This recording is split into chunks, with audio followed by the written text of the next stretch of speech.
Ei, Thaís, Boa noite, Werner. Que prazer te receber aqui. Que pra- alegria. prazer é meu, delícia.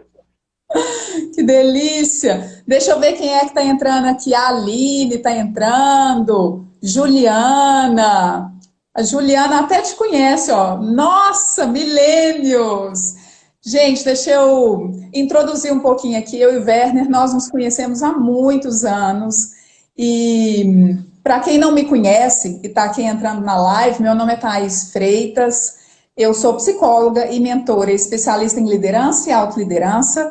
E na prática, o que isso significa? Né? Eu ajudo as pessoas a assumirem a autoliderança justamente para conquistar uma carreira com sentido, para progredir e conquistar sucesso com realização. Afinal de contas, sucesso sem realização não vale, né? E hoje eu escolhi um tema junto com o Werner muito especial.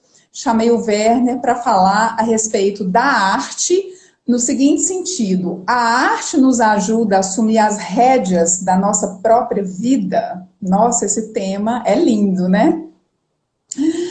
E, Werner, quero que você se apresente. Só queria dizer o seguinte: o Werner é uma das pessoas mais inspiradoras, mais autênticas que eu conheço, então é uma honra muito grande ter você aqui. Queria te passar a palavra para você se apresentar.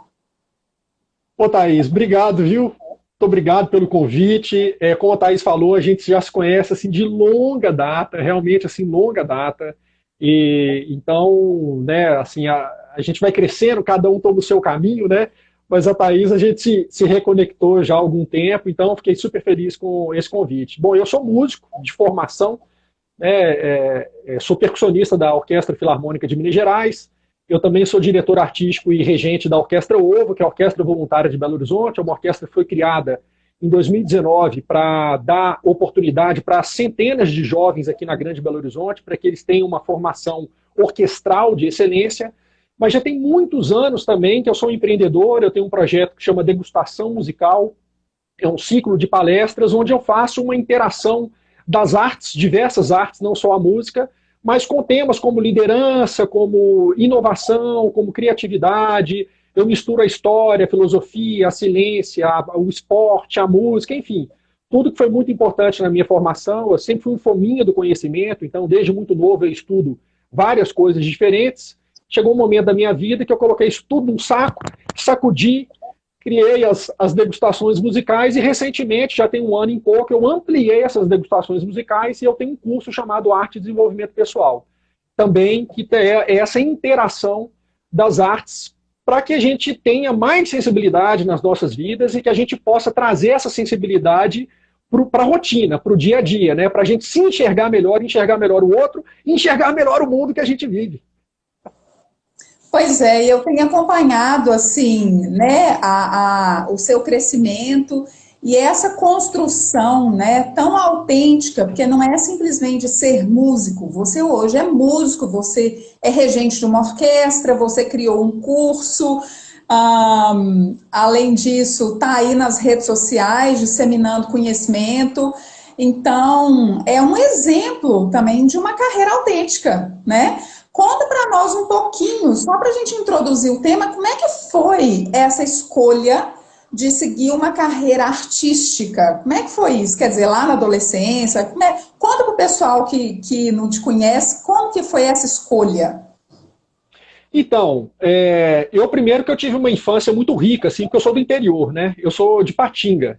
E eu sou o caçula, tenho dois irmãos mais velhos, mas quando eu estava aí fazendo 12 anos de idade, mais ou menos, estava completando 12 anos, o meu irmão mais velho já tinha vindo para Belo Horizonte para fazer o segundo grau, o meu irmão do meio já viria também, e aí a família, não, vamos mudar todo mundo. Então a gente mudou. Quando eu cheguei aqui em Belo Horizonte, é que eu comecei realmente, assim, eu comecei a tocar bateria dos meus 11 anos lá em Patinga, porque o meu irmão tinha uma banda, então já comecei com essa coisa da música.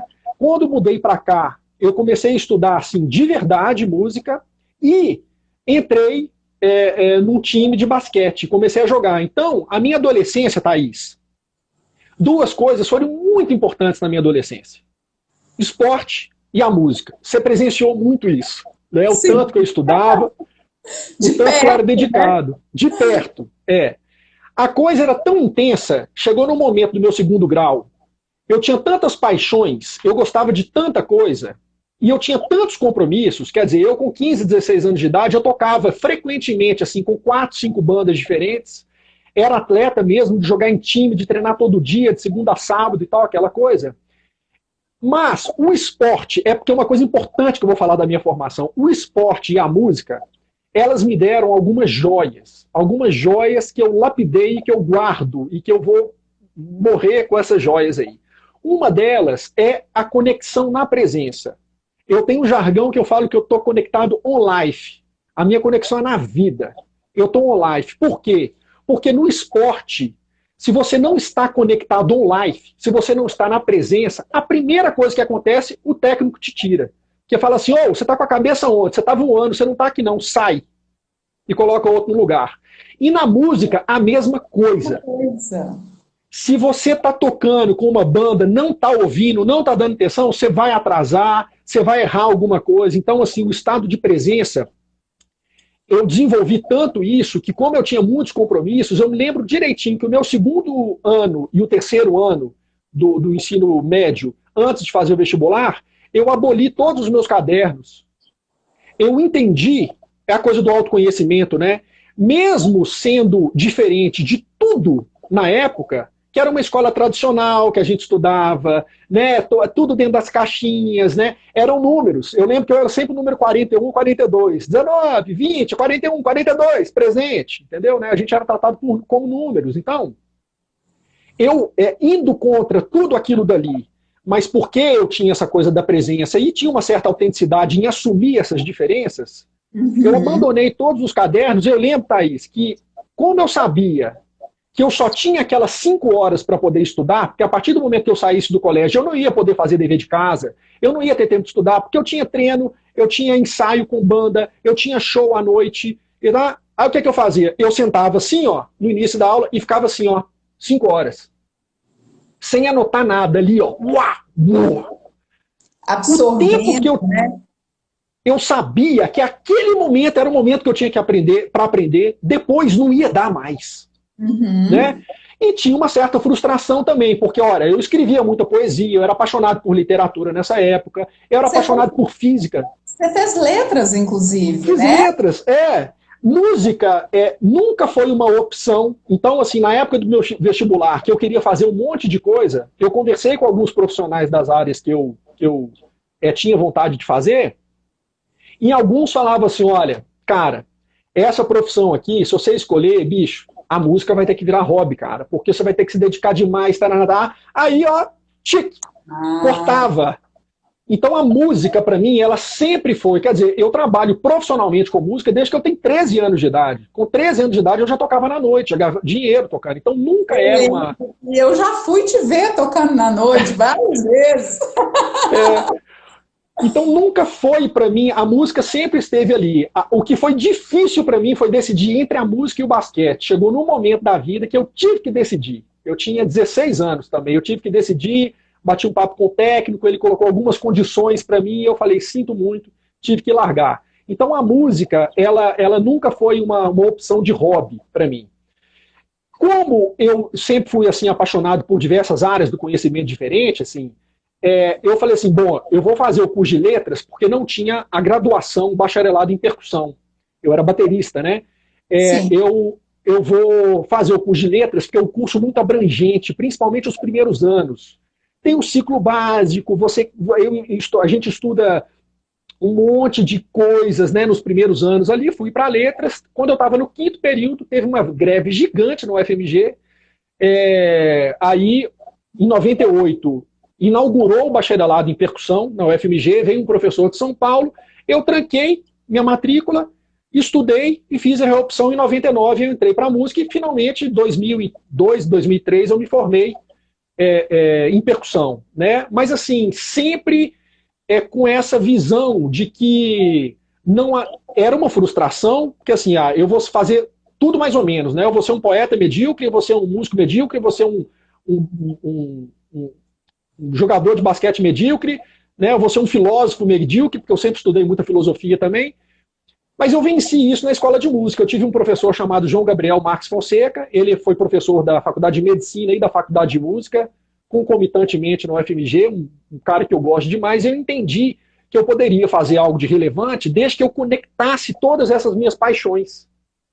E foi o que eu fiz. Então, quando eu reúno aí, né, quando eu coloco no mesmo saco 20 anos, 25 anos de estudo, de tudo isso que eu me apaixonava e que eu faço esse entrelaçamento desses conhecimentos, foi aí que surgiu a degustação musical e o curso Arte e Desenvolvimento Pessoal, que para mim é assim, é um propósito. Assim. Meu propósito é levar esse conhecimento, levar essa sensibilidade para as pessoas. Assim. Se virou uma questão pessoal muito íntima, muito profunda. Né? Então, minha história é essa aí.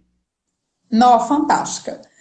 Gente, aí, ó, para quem estiver ouvindo, vocês estão tendo ideia um pouco do peso dessa live, né? Então, ó, dá tempo ainda de chamar um amigo, uma amiga, aperta aí no aviãozinho, capricha aí nos coraçõezinhos, justamente para essa live aparecer para outras pessoas. Fica com a gente até o final, porque o que nós vamos trazer aqui hoje é um banquete, né? Um banquete de conhecimento. Então, só para a gente atualizar as pessoas, assim, eu e o Werner, a gente se conheceu na adolescência, a gente estudava na mesma escola, e eu fui criada num ambiente de música, porque minha mãe é pianista, a casa vivia cheia de músicos, estudei música, mas eu tenho a música como uma fonte de inspiração.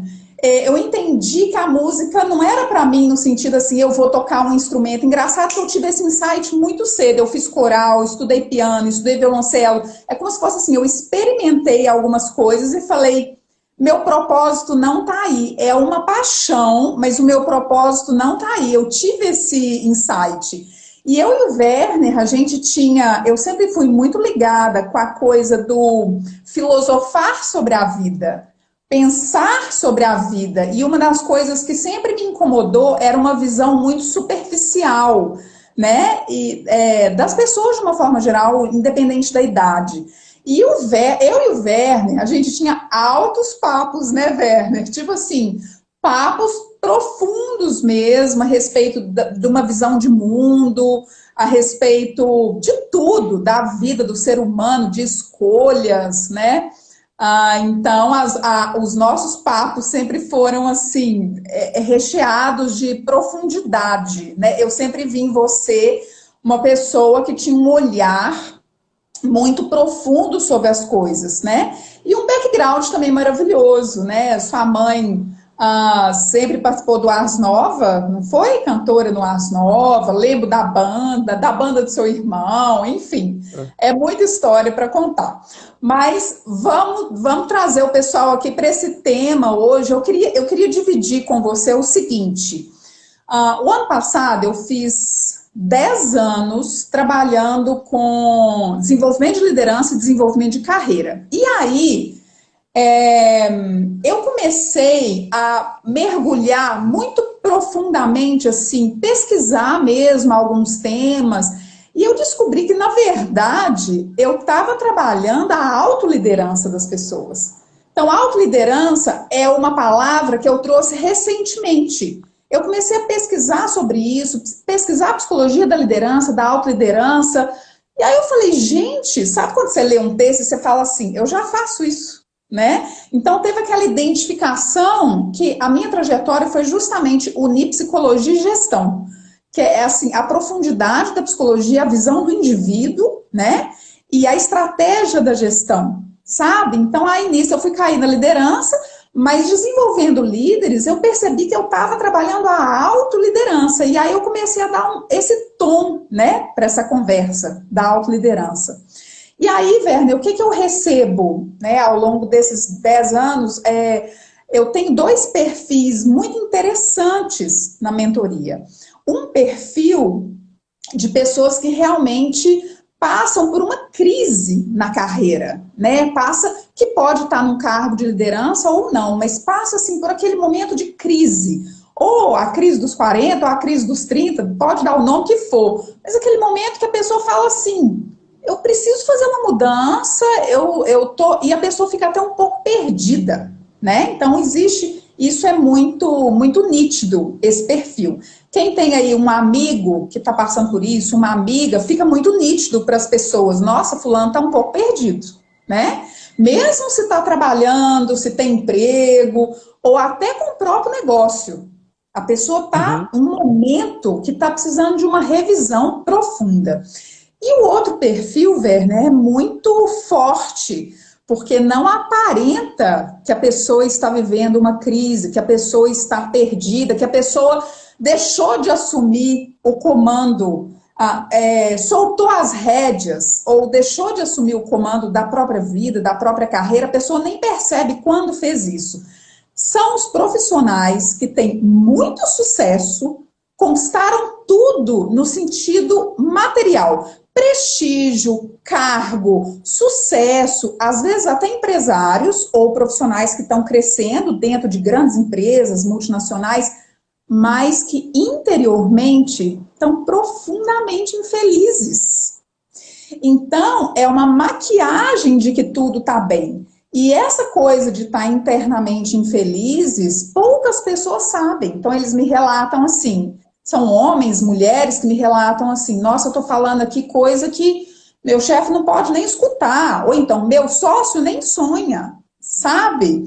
Então, existe esse fenômeno muito claro, por isso que eu te chamei para falar sobre esse tema, né?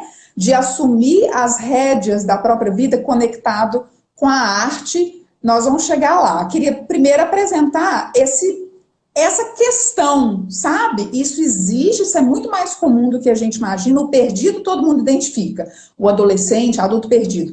Mas a pessoa que conquista muito sucesso, ela tem tudo externo. Do mundo externo, ela conquistou tudo. Mas do mundo interno, em algum momento, essa pessoa, esse profissional, deixou de assumir as rédeas e acorda, desperta e fala assim, oi, onde que eu tô? O que eu tô fazendo? Nossa, eu tenho tantas franquias, sabe? É como se vivesse no piloto automático. E aí, de repente, acontece isso. Eu queria ouvir a sua visão a respeito disso, como um regente, como um educador, como músico, como pessoa. Como é que você enxerga isso na sua formação? E eu imagino que, como regente, você tem contato com carreiras de muitas pessoas, né? Queria escutar a sua perspectiva a respeito disso. Ô, Thaís, isso é muito interessante, porque assim, essa coisa das conquistas externas, eu percebo, já há alguns anos que eu venho percebendo, que cada dia que passa as pessoas estão mais conectadas com o externo. Por isso que eu falo da minha conexão principal, minha conexão on-life. O online está ligado aqui, porque senão a gente não estaria fazendo essa live, né? Mas quando a gente quando a gente tem uma certa satisfação, quando a gente sabe o que a gente quer, quando a gente se conhece muito bem, é muito difícil que a gente chegue num ponto de frustrações dessa, por exemplo, mesmo tendo todo o dinheiro, todo o bem material do mundo, né? Porque a gente faz essa autorreflexão. O Epicuro, por exemplo, que é um filósofo das antigas, um filósofo grego e tal, o Epicuro, ele falava que a pessoa não precisa de muita coisa para poder ser feliz.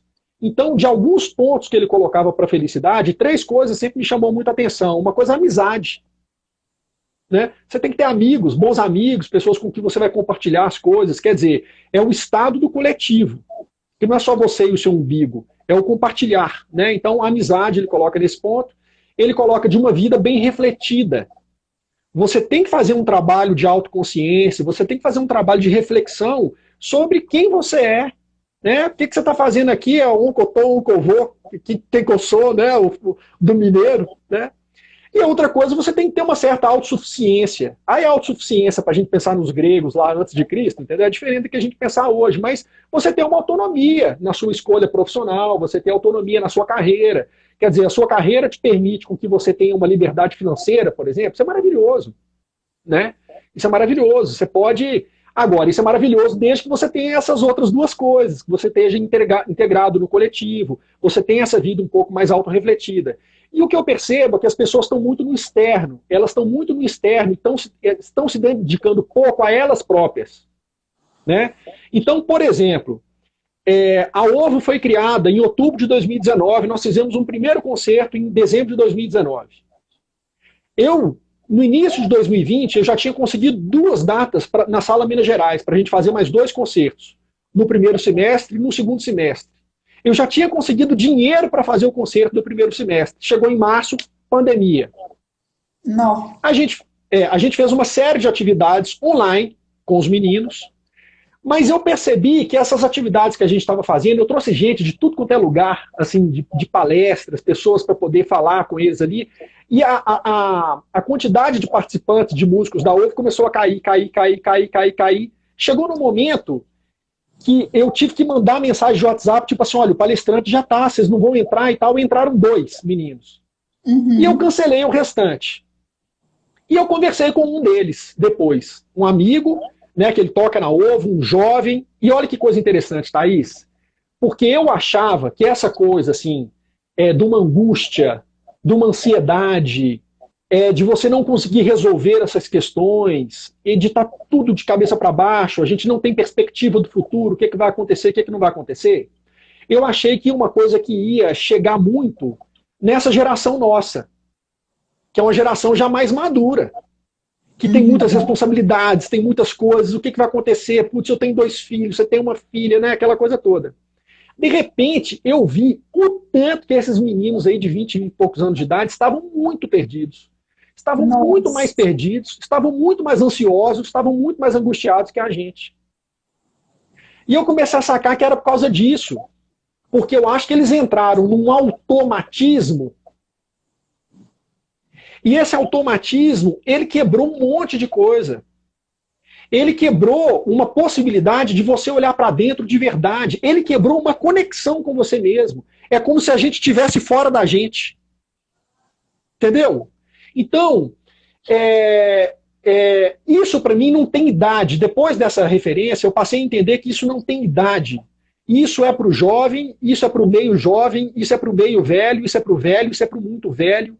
A gente tem que aprender a lidar com isso, porque não faz sentido para mim nenhum tipo de realização e de sucesso e de felicidade se ela não é primeiro interior. Não faz sentido. A felicidade, ela não existe fora. Né? Eu tenho uma aula no curso que eu falo muito sobre o Nietzsche, o Assim Falava Zaratustra. E relaciono o Assim Falava Zaratustra, que é assim, essa ideia do indivíduo das virtudes. Né? Estamos numa corda bamba entre o macaco e o Ubermensch. Né? O além-homem, o sobre-homem, indivíduo, né? Traduzindo aqui, não o homem, mas assim, o indivíduo. A gente tem que sempre buscar algo que está além de nós mesmos, que são as virtudes humanas. Né? Desejar o bem, fazer o bem, estar bem com você mesmo, amar a si próprio e amar o outro. Então, quando eu coloco essas coisas nesse patamar, eu brinco assim que quando eu falo do Nietzsche, eu falo assim, olha, o Nietzsche descobriu que o trem está dentro da gente. Né? Bem mineiro, né? O trem está dentro da gente. Está dentro da gente. E se a gente não descobre esse trem, e se a gente não lapida esse trem, cara, nenhum dinheiro do mundo vai suprir todas as nossas frustrações. A realização profissional, antes de mais nada, ela está numa realização de desejo, de anseio, de algo que faça com que você tenha fome. Porque você comer o resto da sua vida sem ter fome, cara, entendeu? Não dá, né? Não dá, então, não dá. Você tem uma sensação... Né? Você tem fome de quê? Nós temos fome de quê? Né? Interessantíssimo você tá falando isso, porque assim, como psicóloga, é nítido que a falta de autoconhecimento é uma das premissas básicas dessa dificuldade de direcionar a própria vida. Gente, porque vamos falar assim, o que é assumir as rédeas da própria vida? O que é? Tem a ver com direção, qual a direção que você vai dar, e eu costumo muito falar com os meus clientes o seguinte, qual a posição que você está assumindo? Imagina você num ônibus ou num trem, você está assumindo a posição de passageiro ou você está conduzindo o trem. Então, é isso, né? Assumir as rédeas, conduzir o cavalo, assumir uma posição de quem está conduzindo.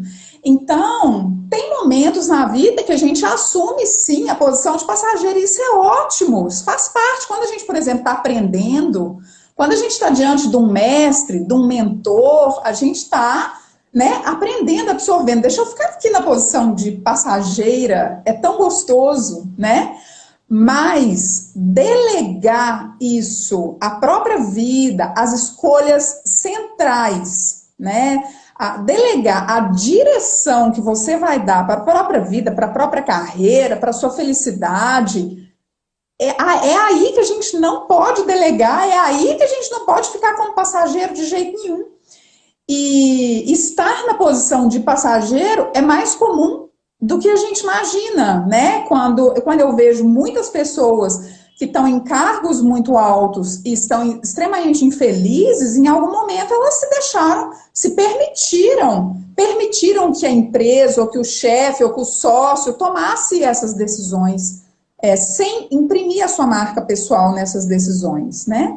E aí, Werner, como psicólogo, é assim, o autoconhecimento é a base mesmo. Eu não sei se você sabe, mas quando a gente desenvolve autoconhecimento, tem a ver com o desenvolvimento de uma inteligência, que é a inteligência intrapessoal. É a forma com que nós nos relacionamos com a gente. Você se relaciona consigo mesmo. E de acordo com pesquisas que foram feitas nos últimos anos, essa inteligência é a inteligência menos desenvolvida no ser humano. Né? Essa coisa que você fala de... você usou outras palavras, mas uma vida reflexiva, como é que você falou? Autorrefletida. Autorrefletida, exatamente. Né? Então, o autoconhecimento é um dos fatores fundamentais, né? A gente se conhecer, mas isso é só a base, existem várias outras questões que eu queria trazer aqui. Por exemplo, você fala das virtudes, eu até estava preparando a live aqui meia hora antes, eu falei assim, uma das virtudes que está faltando, né, que a humanidade está precisando desenvolver para assumir as rédeas da própria vida, é a virtude da contemplação, que é importantíssima, porque o contemplar, né? A contemplação tem a ver com, pode ser contemplar algo que está fora ou você mesmo. Esse olhar para dentro de si mesmo, ele é contemplação. Olhar para fora também é contemplação, mas é um olhar mais profundo. É um olhar, uma escuta que visa uma compreensão mais profunda. E hoje, com esse excesso de informação, esse excesso de tarefa, as pessoas correm o risco de ficarem tarefeiras e não terem um tempo para contemplar. E é nessa contemplação que a gente exercita a reflexão. Sem contemplação, não tem reflexão, não tem uma compreensão mais profunda sobre as coisas. Então, aí entra também, isso tem tudo a ver com autoconhecimento, porque muitas pessoas se conhecem superficialmente, mas se conhecer profundamente para entender o que eu realmente quero construir, né? Eu quero chegar aos 80 anos de idade construindo o quê? Qual a diferença que eu estou tentando fazer no mundo? Aí, se assumir as rédeas, né? É entender isso está ligado ao propósito, isso exige contemplação, percebe? E outra virtude também, já que você trouxe o tema das virtudes, é a coragem. Não existe autoliderança e liderar a própria vida sem coragem. Por quê? Porque quando a gente descobre o que é realmente importante, existe a atitude de bancar aquilo. De bancar, de pôr a mão na massa, mesmo se não é importante para o pai, para a mãe, para o marido, para a esposa, para o vizinho, para o filho. Essa coisa de bancar é que é o pulo do gato. Não adianta a gente querer alguma coisa. Querer é muito pouco, querer é só o começo, né?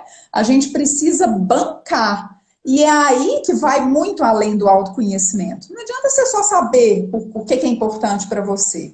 A questão é bancar esse valor, é bancar essa escolha, é levar adiante, é construir. E isso tudo tem a ver com assumir as rédeas, né? E tudo isso é autoliderança, tá? Tudo isso que eu tô falando é o bancar é que é realmente a autoliderança. E a autoliderança tem a ver com a direção que a gente dá.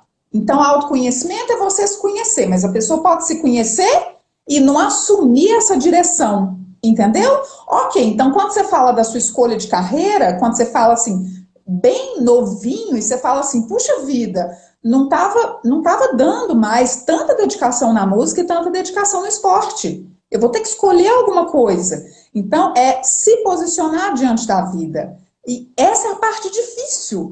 E é dar uma direção. Naquele momento, você deu uma direção. Não, o meu alvo agora é aqui.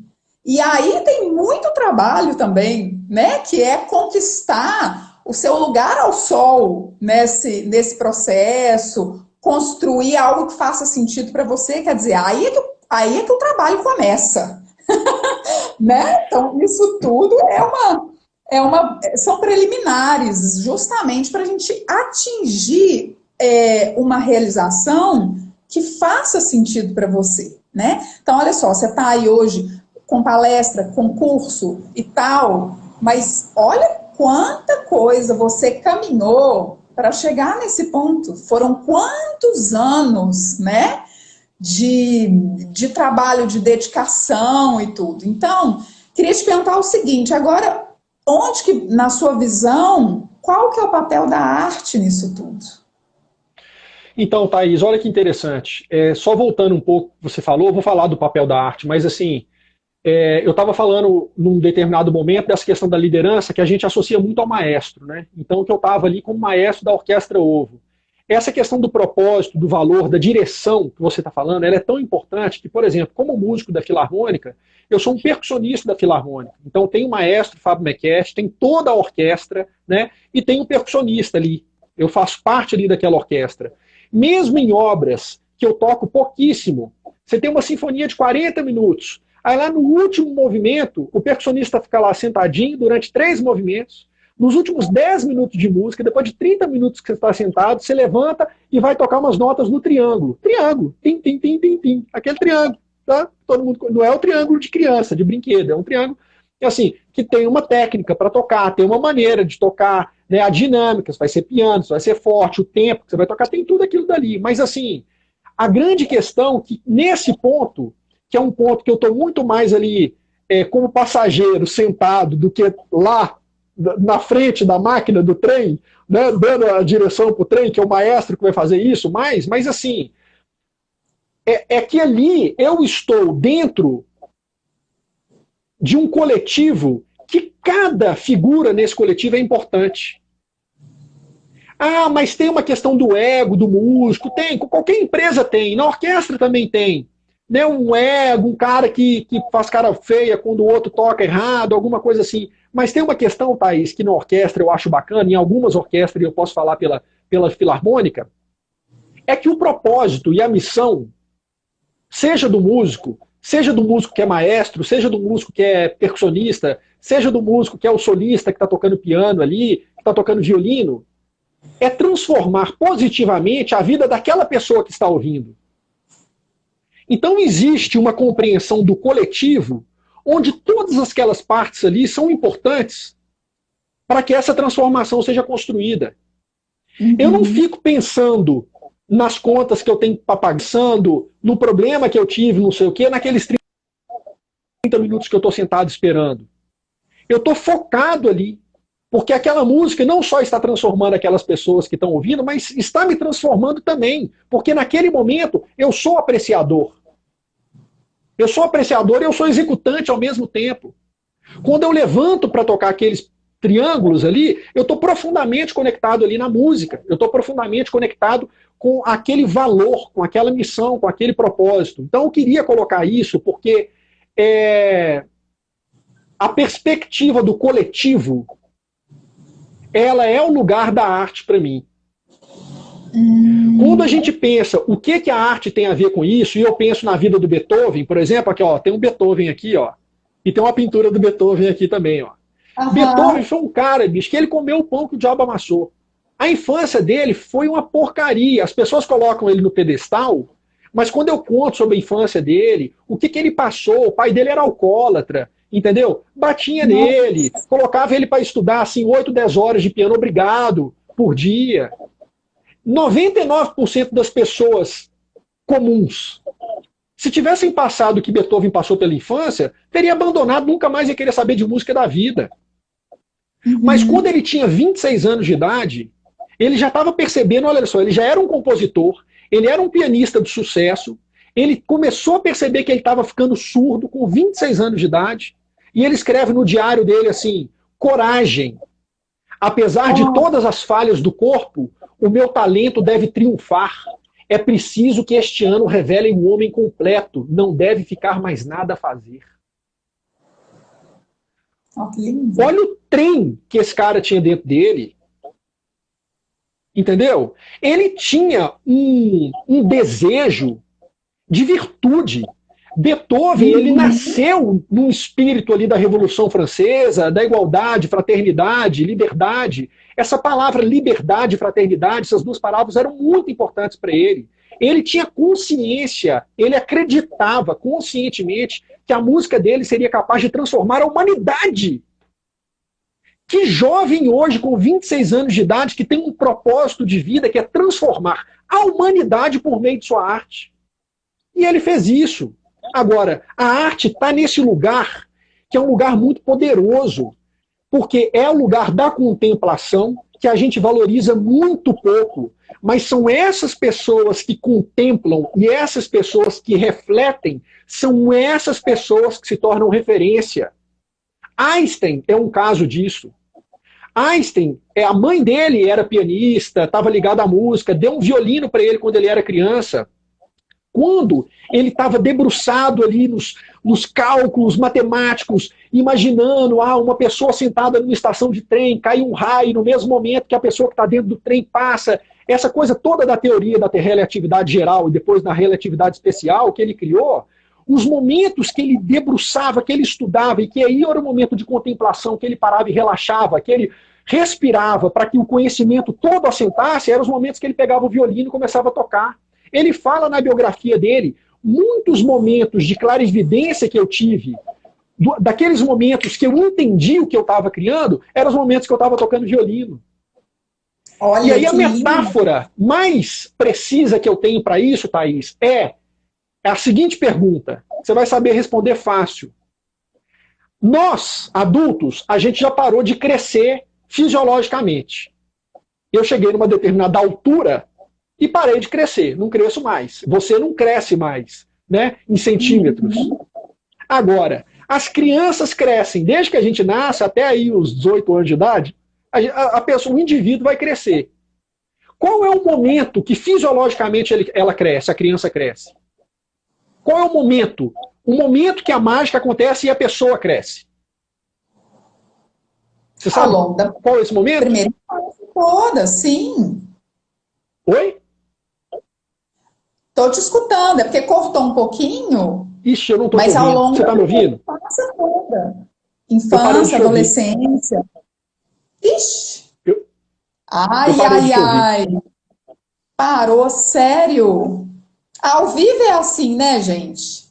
Ao vivo tem todos os imprevistos. Parou, parou de me ouvir mesmo? Vamos ver se a gente. Eu perdi a conexão do Werner aqui, gente. Olha, olha, tem gente que está falando aqui, ó. Esse Werner é incrível, que poderoso tudo isso que ele está falando. A Juliana escreveu aqui. Quando a criança está dormindo. Ah, justamente, agora que eu entendi o momento, quando está dormindo, justamente. Estamos escutando os dois, estamos ouvindo. É, mas eu perdi o Werner. Aí, Ah, voltou. Tá me ouvindo agora? agora eu tô, parou tudo e caiu. Pois é, eu perdi um É. pouquinho a conexão aqui. Ó, mas aí eu li um pouquinho dos comentários, o que o pessoal tá adorando. A Juliana Laredo falou aqui, ó, não encerra essa live não, pelo amor de Deus. Mas Então aqui, você não fez. pergunta, o momento que a criança cresce, eu não tinha virado a minha chave da sua pergunta. Quando está dormindo? Teve até uma Exatamente. pessoa que escreveu quando está dormindo, justamente.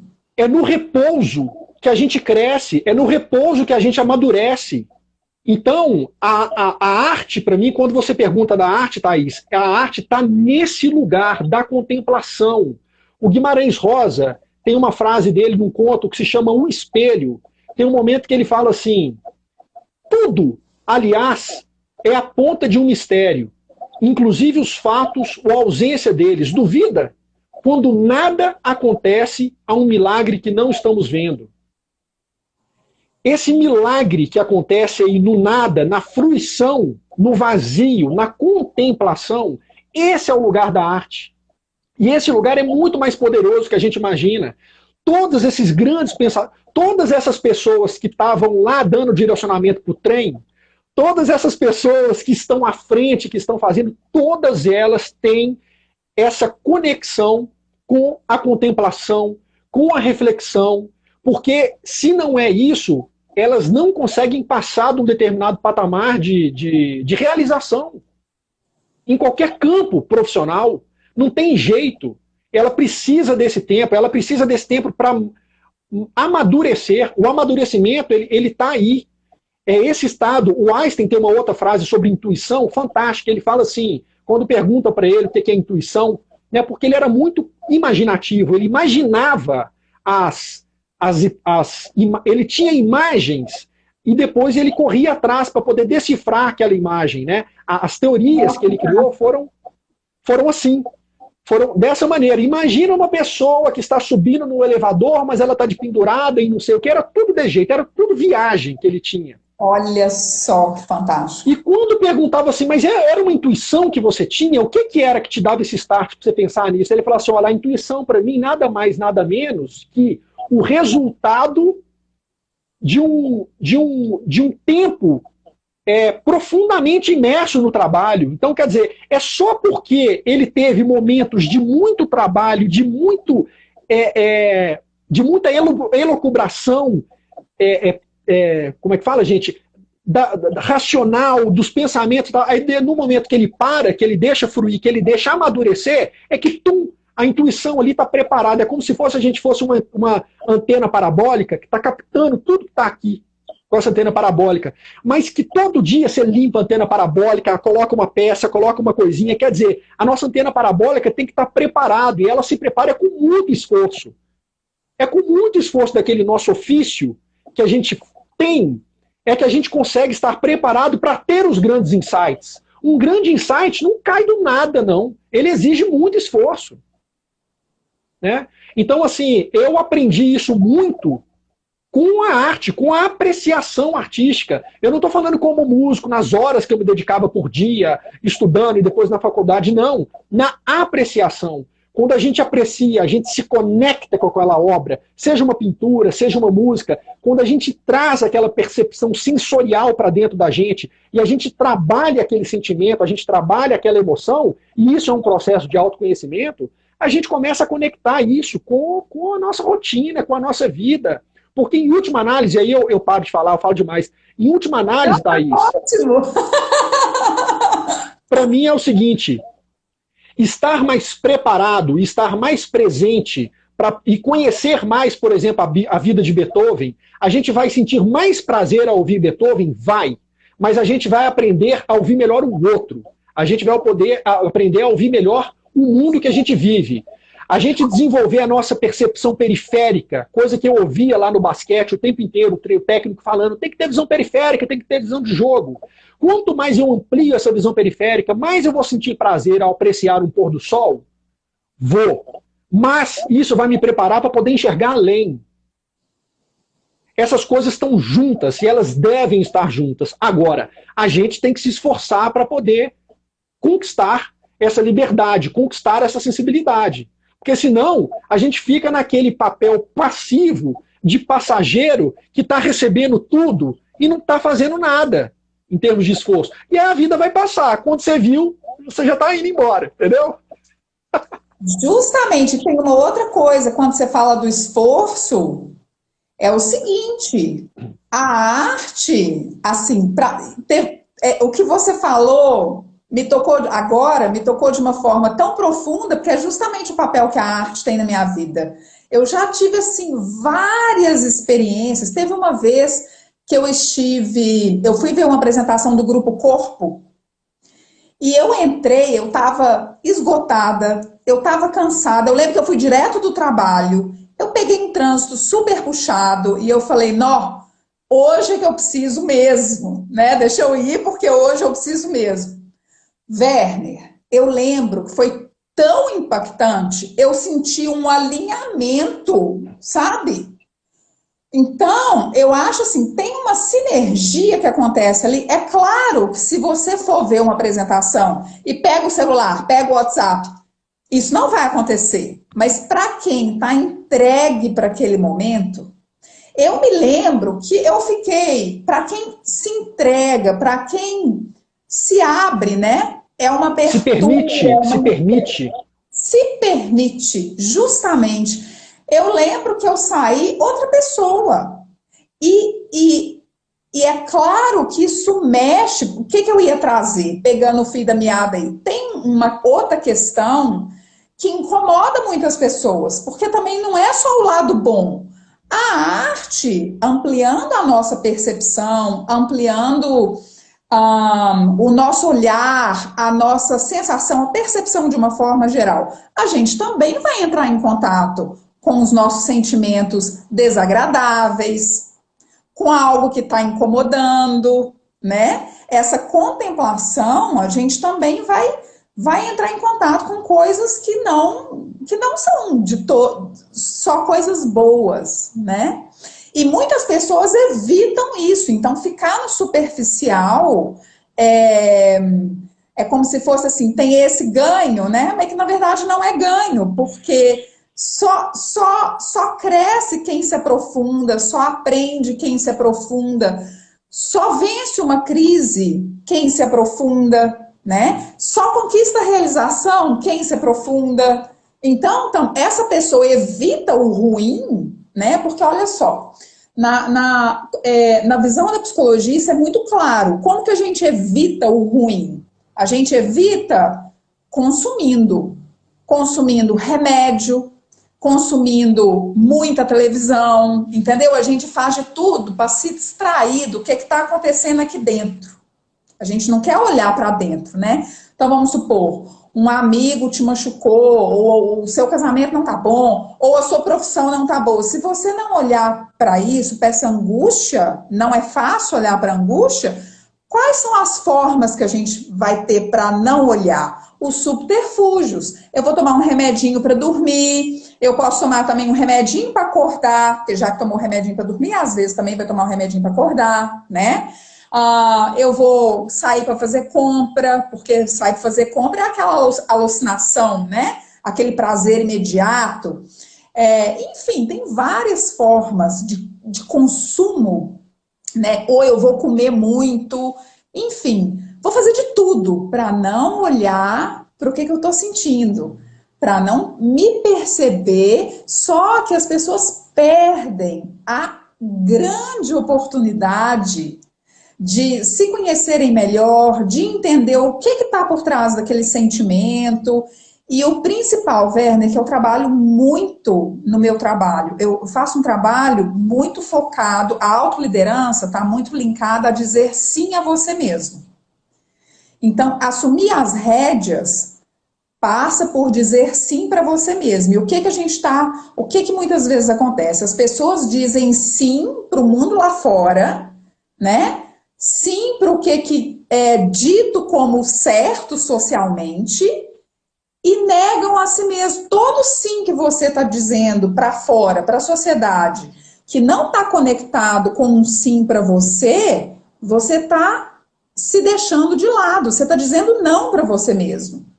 Né? Então, muitas vezes a gente fala um sim para fora que está conectado com um sim consigo mesmo. Né? Então, esse sim consigo mesmo, ele traz uma dignidade, uma integridade, e é aí que as pessoas ficam plenas, Plenitude não é uma coisa utópica, não é isso. Plenitude é você estar bem com você mesmo, estar realizando, conquistando, com uma meta bem definida, um propósito que te inspira.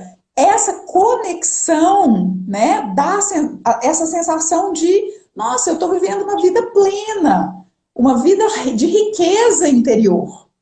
Então, quando as pessoas não olham para dentro de si, essa coisa que você está falando do papel da arte, da contemplação, né, para dentro, não é só para dentro e para fora, né? E aí, no viés da psicologia, as pessoas negam a si mesmas, as pessoas vão adoecendo.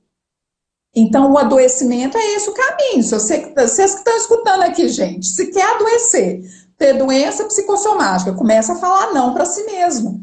E nas pequenas e nas grandes coisas, né?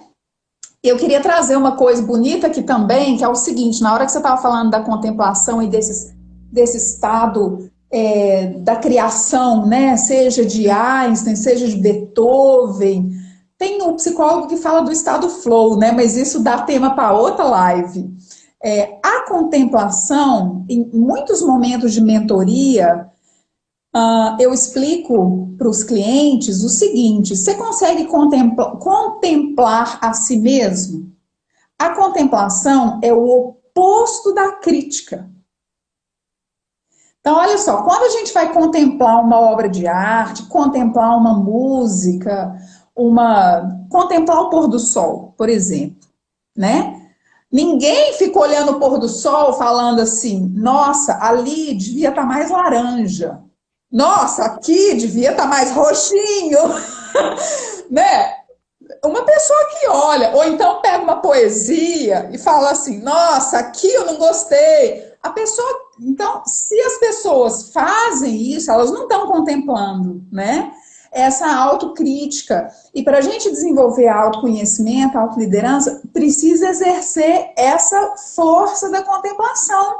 É olhar para o sentimento negativo, nem sei se é negativo, né? Negativo é um rótulo, mas assim, olhar para o que está incomodando, olhar para a angústia, sem julgamento, sem crítica. Então, esse estado de contemplação, ele traz um ganho gigantesco na questão do desenvolvimento pessoal, percebe? Né?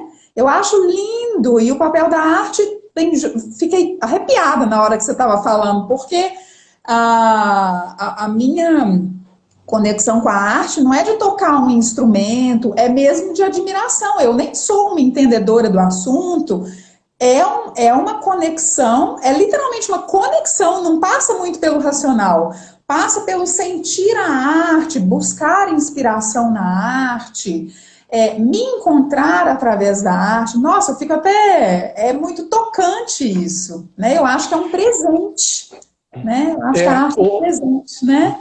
Ô, Thaís, e tem uma coisa assim que, porque eu estava falando, é como se fosse só sentimentos, assim, a apreciação do belo, né? Só sentimentos, mas, por exemplo, quando a gente percebe as angústias de Beethoven nas sinfonias dele, quando a gente escuta uma sinfonia de Shostakovich, que foi um cara que foi assim, fantochim de Stalin, que comeu pão que o diabo amassou também no regime stalinista, a gente trabalha essas emoções assim de uma maneira muito visceral.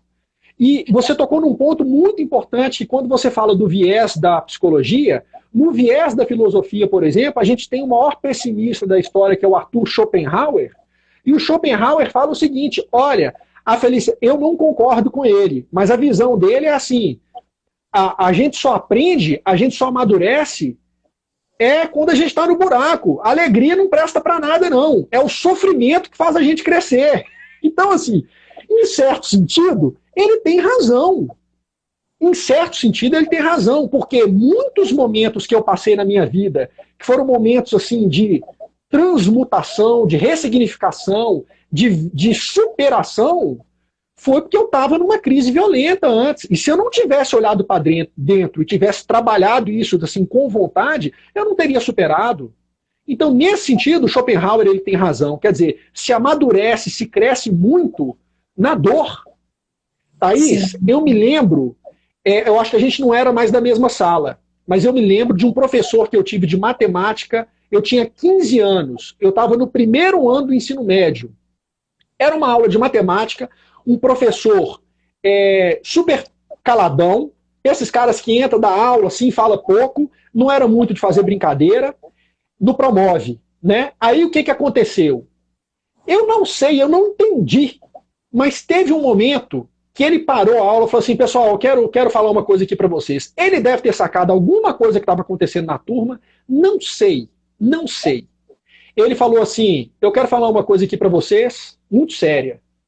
Aí nessa hora a sala inteira ficou quieta, assim, todo mundo ali, 15, 16 anos de idade. Ele falou assim, olha, eu tenho que dizer para vocês que essa fase que vocês estão vivendo é uma fase que tem muita dor nela, tem muita descoberta, mas tem muita dor. E crescer dói. E não dói pouco, não. Crescer dói muito. Thaís, e não falou mais nada. Virou pro quadro e continuou dando aula de matemática. Bicho, foi um silêncio.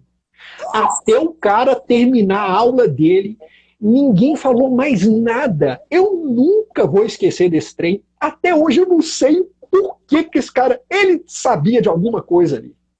E ele falou assim, olha, crescer dói e crescer dói muito.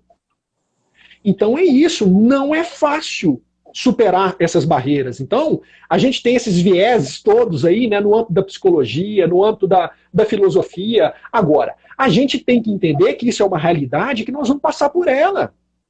A música e a arte, ela me ajuda a todo instante para eu ter essa conexão profunda comigo mesmo e assim, e me dar força para poder superar. Porque quando eu escuto um segundo movimento de uma sinfonia de Beethoven, ou quando eu escuto o último movimento da Quinta Sinfonia, é uma injeção de ânimo, é uma injeção de superação. Olha que caso, tem um compositor que chama Olivier Messiaen, um compositor francês, incrível, compositor do século XX.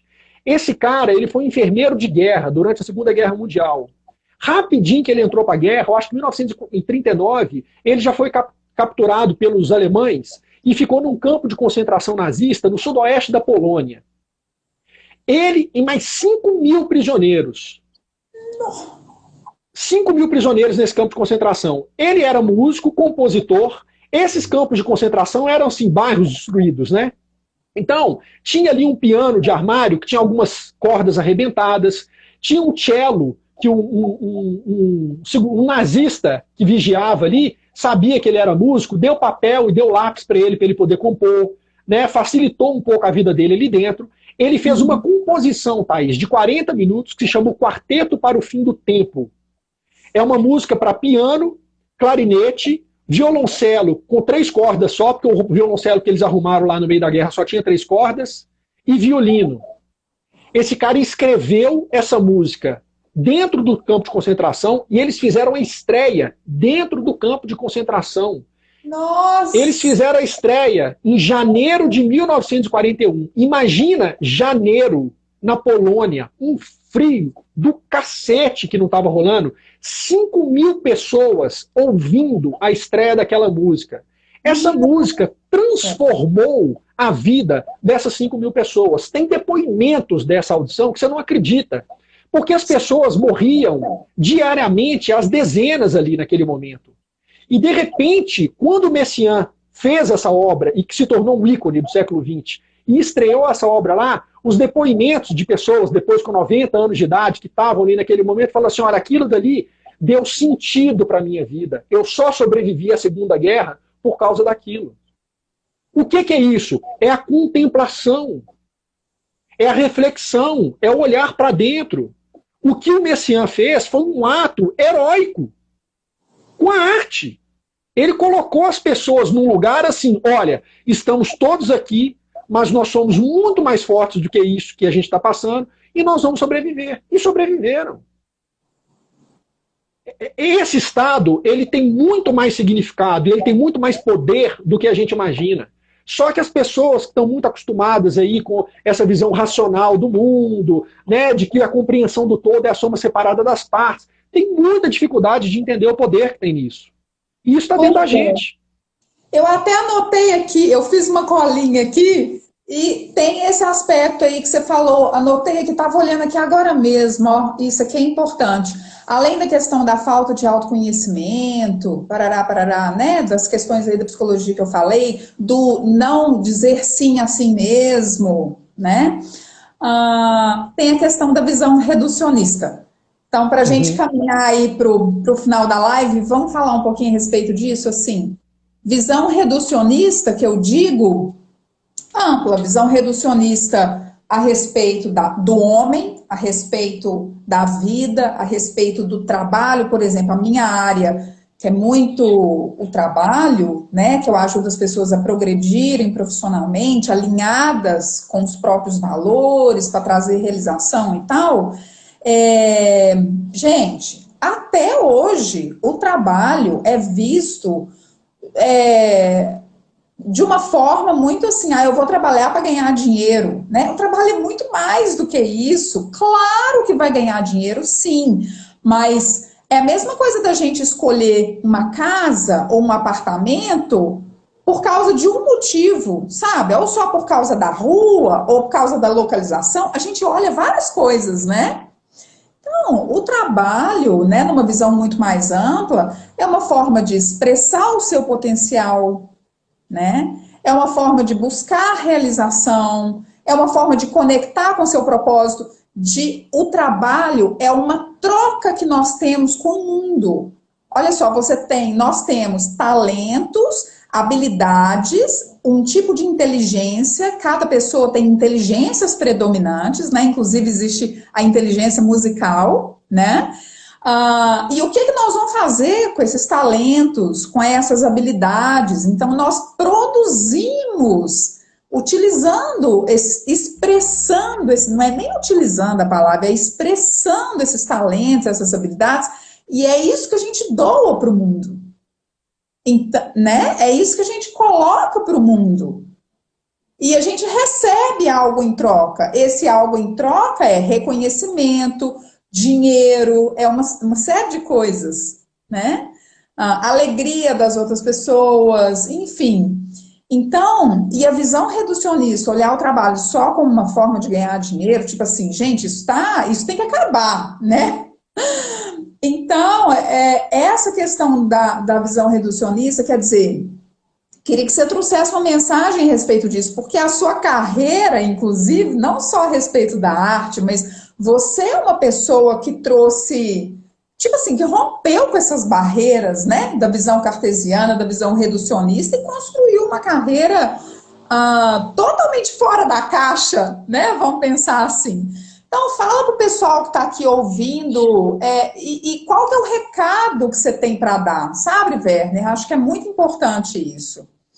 Ô, Thaís, olha só, eu vou falar sobre isso, mas tem um comentário aqui, ó, da Julie Laredo. Olha aqui, olha, eu gostaria que vocês falassem sobre como conciliar o estado de criação do artista com a realização, um pé no céu e outro na terra. Isso daí é um engano muito comum. As pessoas confundem o prazer e a epifania, a catarse que a arte traz, com o ofício do artista. Então, assim, por que eu estou falando que isso é um engano? Porque eu, nos momentos que eu estava na minha adolescência, lá aprendendo, com fome de conhecimento, e que eu tocava em 5, 6 bandas, hoje eu tenho muita dificuldade, por exemplo, de ficar acordado até muito tarde, porque eu acho que eu criei uma espécie de trauma. Eu virava tanta noite tocando, trabalhando, tocando. Muitas vezes eu chegava em casa de madrugada, tomava um banho, meia hora que eu deitava um pouquinho, tinha que levantar, tomar café da manhã para ir para a escola. Entendeu? Pegava um ônibus, passava 2 pontos, porque eu dormia no ônibus. Aí eu saía, voltava, chegava atrasado e tal, aquela coisa toda. É uma relação fodida. Na época minha, já adulto, né, com Olivia, Samuel já tinha nascido, eu trabalhei tanto durante uma época ali, que eu dava aula, que eu fazia coisa, que assim, sexta-feira era um dia que eu trabalhava 18 horas. 18 horas. Dando aula, tocando, ensaiando, aí saía de casa 8 horas da manhã e chegava em casa 3h30, 4 horas da manhã. Estava em 18, 19 horas por aí. Então, assim, existe uma relação e que nem tudo são flores. Agora, é onde você quer chegar, qual que é o direcionamento. Em alguns momentos, é um saco tocar. Em alguns momentos é um saco tocar, em alguns momentos é uma catarse. Eu já tive experiências incríveis tocando com a Filarmônica, eu já tive experiências incríveis regendo a Ovo, eu já tive experiências incríveis tocando com grupos de jazz, já tive experiências incríveis tocando com grupo de rock and roll. Agora, já tive situações também de falar assim, o que eu estou fazendo aqui? Agora, você precisa trabalhar, você precisa aceitar um cachê, aí você vai tocar não sei aonde, o negócio é mó furada, mas você vai fazer porque você está precisando de uma grana também. Então, assim, a grande questão é que se a pessoa ela não tem um objetivo, ela não tem um ponto onde você quer chegar, e isso eu tenho certeza que é o seu trabalho. Você pega a pessoa e fala assim, aqui, minha filha, olha só, onde você está querendo chegar com isso? Né? Vamos colocar uma meta, vamos colocar um objetivo, vamos construir aí uma escada pessoal, onde você vai ter a condição de subir nessa escada, e nós vamos passar nessas etapas aqui para você ter a sua realização profissional, que dentro desse guarda-chuva da realização profissional tem dinheiro, tem satisfação pessoal, tem plenitude, tem alegria. Agora, vai ser só isso até chegar lá? E mesmo quando você chegar lá, vai ser só isso? Não! Tem percalço, você tropeça. Mas tem, né, Werner? Você dá um chute na pedra, entendeu? O seu dedão fica inchado. Né? Aí você tem que dar um passo para trás, porque você pulou alto demais, caiu, arrebentou no chão e tem que construir tudo de novo. Então, assim, primeiro, que as pessoas confundem o prazer que elas têm com a arte com o ofício da relação do artista. Eu, na nossa idade aí de 14, 15, 16 anos de idade, só de música eu estudava 3, 4 horas por dia. Entendeu? Deixa eu só abrir um parênteses. E outra coisa, essa coisa da criação, né? Você sempre me transmitiu uma pessoa extremamente disciplinada e muito voltado para treino. Gente, para quem... Olha, vou contar uma história para vocês. Werner teve quando eu conhecia ele, a gente... né, conversava todo dia porque a gente estudava na mesma escola, né? Fomos na mesma sala, mas depois no Promove, quando você contou desse professor, a gente não era da mesma sala, mas eu estava no Promove, né? Sim. Então, um pouco antes, você teve um acidente no braço, ficou 1 ano engessado, não foi? Foi um processo longo de fazer cirurgia, engessar. 4 cirurgias. 4 cirurgias. Gente, vocês sabem o que o Werner fazia? Acordava 5 horas da manhã para estudar a bateria, para tocar com a outra mão. Vocês entenderam? Treinar a outra mão. Você quebrou o braço direito, não foi isso? E aí você estudava, acordava super cedo, a gente estudava de manhã, então ele madrugava para ir para a bateria treinar, para ter o mesmo desempenho do que do braço direito. E também aprendeu a jogar basquete com a outra mão, não foi? Ô, Thaís, as pessoas parariam de jogar basquete, parariam de tocar bateria. Disciplina na veia, né? Antes de eu quebrar o braço, eu já tinha cismado, com 13 anos de idade, eu tinha cismado que eu queria ser ambidestro. Que eu olhava para minhas 2 mãos e falava assim, não é possível que eu consiga fazer tudo com essa e não consigo fazer nada com essa. Aí eu já comecei a fazer tudo com a mão esquerda. Comprei um caderno de caligrafia. Então, por exemplo, quando eu quebrei o braço, eu já era ambidestro, eu já escrevia com a mão esquerda, eu já podia comer com a mão esquerda, eu já escovava os dentes com a mão esquerda, eu já abria a porta de chave da casa com a porta com a mão esquerda. Quando eu quebrei o braço direito, eu só desenvolvi. É tão louco, porque hoje na minha cabeça, quando eu olho para trás, cara, mas você ficou 1 ano e meio sem tocar, você ficou 1 ano e meio sem jogar, você fez 4 cirurgias, você fez horas de fisioterapia todo dia, mas sabe o que eu penso quando eu olho para trás? Eu falo assim, cara, foi a oportunidade mais perfeita que eu tive para poder me libertar dessa condição aí da ambidestria. Depois que eu quebrei o braço, eu lembro nas aulas de história, eu copiava toda a matéria com a mão esquerda, e aí o professor escrevia os 3 quadros, né? Quando chegava no 3º quadro, ele desmanchava o primeiro. Todo mundo já terminou de copiar o primeiro, eu vou desmanchar. Não, Reinaldo, não terminei ainda não. Ele falava assim. Eu lembro. Você lembra?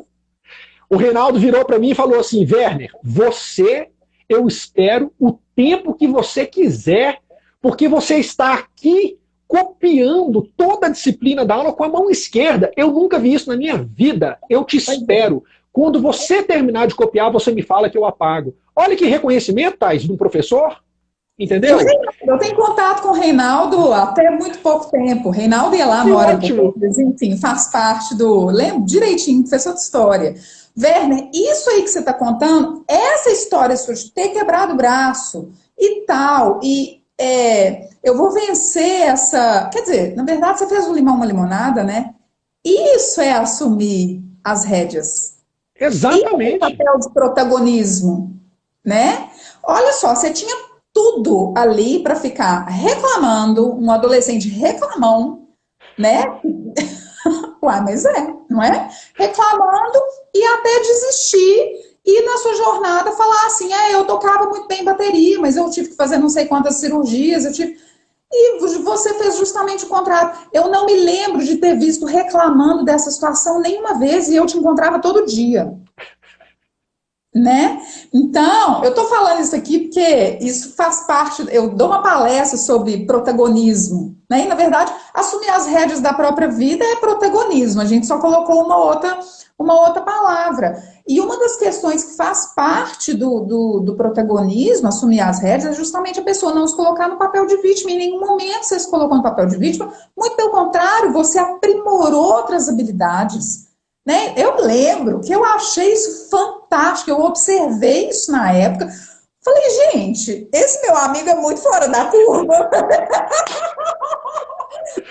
Ô, Thaís, Isso me impressionou na época, olha sabe? só, eu tenho todos os movimentos do braço direito limitados. Todos eles.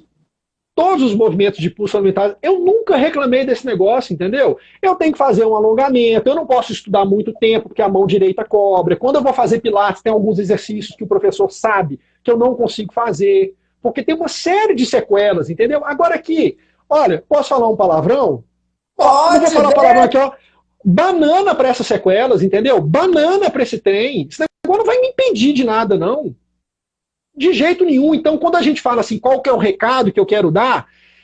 Olha, o recado é, você tem que olhar para dentro de você e você tem que entender que tem um trem aí dentro.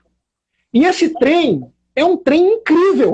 Não é só um trem, mas é incrível. Agora, se a pessoa não olha para dentro e não entende, não aceita, não acredita que tem um trem, que tem um diamante dentro dela, é muito difícil dela sair do lugar.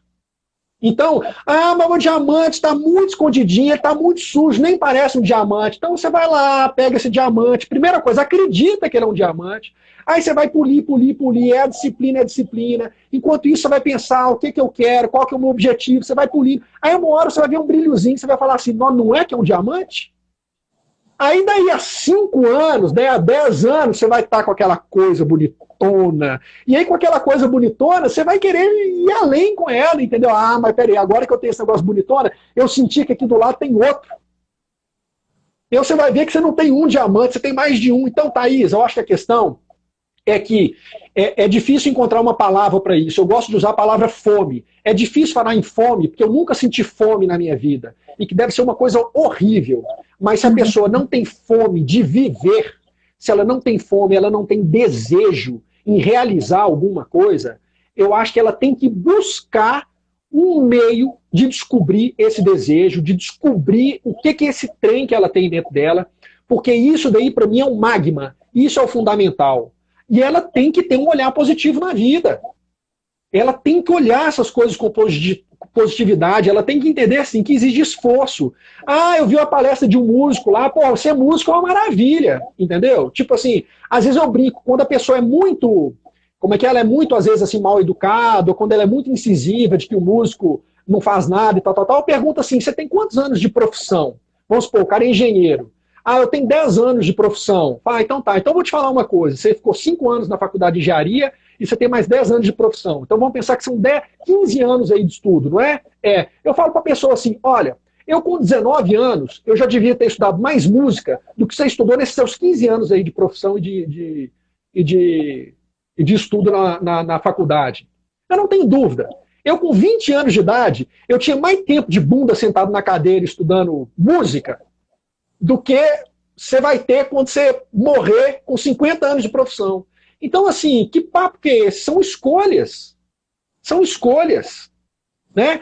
Cada um tem que fazer, não é aquilo porque é mais difícil, ou porque ela vai ter mais, como é que fala? A gente tem uma palavra para isso, ela vai ter mais, o holofote vai estar para ela. Não, é o desejo dela.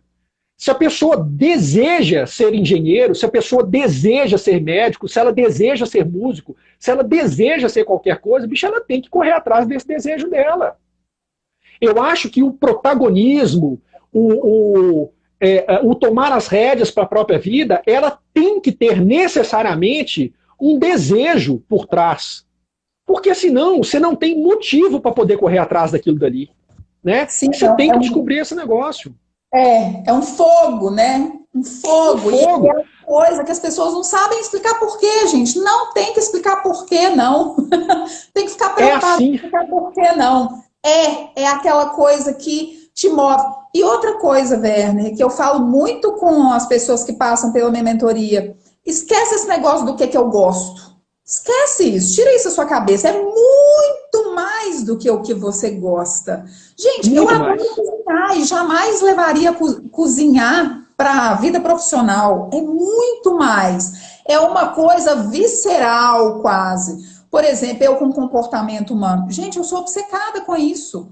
Eu vejo um filme, eu estou olhando comportamento humano, isso desde a minha infância. Você entendeu? Eu adoro viajar e sentar num bar ou num café e ver as pessoas, escutar a conversa das pessoas do lado. Eu estou num ônibus, né? Quando eu era adolescente, pegando ônibus, o que eu estava fazendo o tempo inteiro? Escutando uma conversa aqui, escutando uma conversa. Gente, é quase que uma obsessão, a gente faz sem perceber, né? É uma coisa que está na pessoa sem. Agora, precisa prestar atenção para enxergar isso. Olha, eu estou fazendo isso. Eu tenho isso me move naturalmente, né? Isso me pega naturalmente. Uma coisa muito interessante e que eu tomei consciência adulta, Werner, sabe o que é? Todo lugar que eu entro, a primeira coisa que eu faço é identificar os líderes. Desde criança eu faço isso. Eu só identifiquei isso adulta, só tomei consciência adulta estudando liderança. Porque quando a gente faz uma coisa naturalmente, a gente acha que todo mundo faz, né? Mas não é. Então, eu chego num grupo, a primeira coisa que eu identifico é quem tem poder de influência aqui. Não é o líder com cargo, não, o professor. É assim, as pessoas aqui escutam quem? A opinião de quem vale aqui? É como se fosse um radar natural. Então, o que eu falo com os clientes? Gente, quem está escutando aqui, essa mensagem que o Werner está trazendo, eu estou complementando agora, é muito importante. E eu acho que tem a ver também com a ambição. A ambição não é só ganhar dinheiro. A gente tem que ter a ambição de ter uma coisa que nos move, a gente tem que ter a ambição de construir as virtudes também, né? Por exemplo, identificar uma virtude, nossa, eu preciso me tornar mais corajosa. Isso é ambição, né? Projetar em 10 anos, assim, o que eu quero construir em 10 anos dentro de mim, como desenvolvimento pessoal? Gente, isso é ambição. Ambição não é só essa visão materialista, ter carro, é também. A ambição é a gente ter um desejo muito grande de construir algo maior, de chegar num patamar maior. Existe a ambição no desenvolvimento pessoal. Que pessoa que eu quero me tornar lapidando a minha pedra bruta, né? Igual você falou, o diamante, né? O quanto eu quero lapidar esse diamante e o que eu vou fazer com esse diamante? Eu posso fazer um colar, eu posso fazer um anel, é o empreender em si mesmo, né? Exatamente. Então, empreender em si mesmo, identificar esses diamantes. O diamante, igual você falou, tá todo preto, igual ouro preto, né? Chama ouro preto porque tinha aquele cascalho em volta, né? Uma coisa preta em volta. Ninguém enxerga o ouro de cara, não. Tem que tirar ali aquela coisa preta em volta, tem que tirar esse cascalho e aí a gente vê uma luzinha do ouro, né? Então é isso. Nossa, Werner, que papo maravilhoso. Eu acho que dá caldo para outras lives, se você quiser fazer.